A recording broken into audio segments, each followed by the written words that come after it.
Burnout's complete for John Force and Cruz Pedregon. They face each other for what, the 93rd, 94th time in their amazing career. Here's Ron Capps.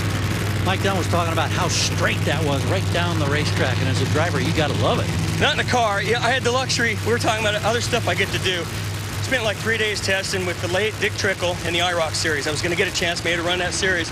And at Talladega, he taught me some cool little things about, believe it or not, in the middle of turn 3 and 4 and looking up, and all the NASCAR guys know this, there's a couple flags up there. And you know whether or not your car's getting tight or loose and moving up the track by watching these flags as you're going around. Of course, my attention span's 4 seconds, so, you know, I didn't have a whole lot to do. I'm looking for squirrels out there, but to hear that from late Dick Trickle on the radio when he's bump drafting in the middle of turn 3 and 4 was awesome. So my point is, there's some campers on the left-hand side of this track, and it's very windy, side wind. And when you get past the grandstands, I don't want other drivers to know here, but I'm looking at those flags, and it helped me, believe it or not. Oh, good pass.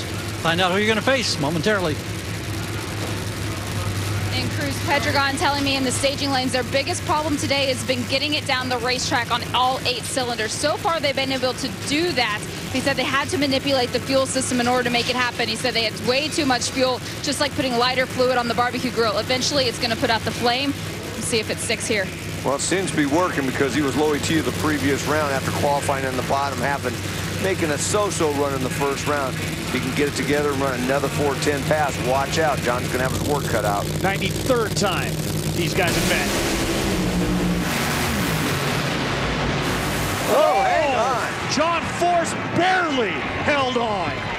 That car was smoking the tires. It was running out a mile an hour, but Cruz Pedregon ran out of racetrack to chase him down.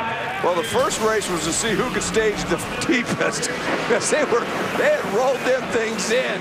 60-foot times were awful, because remember, when you roll it in deep, it takes away a lot of elapsed time. You saw John there awfully close to the center line on the top end. He was able to keep it in his lane and get the win. And I'll tell you what, I bet he was hanging on right here. He's like, oh no, hang on, I gotta beat the Cruiser. And boy, he just barely does.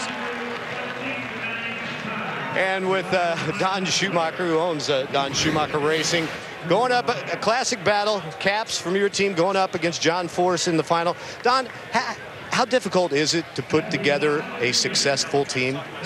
It's a very difficult situation. You have a lot of personalities, and when you get to be a multi-car team like Force and DSR are, it's really, really difficult to have all of those personalities blend and work together. I've been very fortunate and very successful at what I've been able to do, and I'm blessed with the people I've surrounded myself with. He's just living the dream.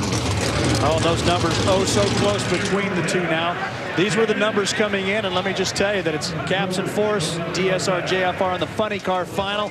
Keep in mind also, the Don also has Antron Brown running in top fuel. This could be tied by the end of this weekend in Norwalk. So that's what we have to look forward to for the finals in Norwalk.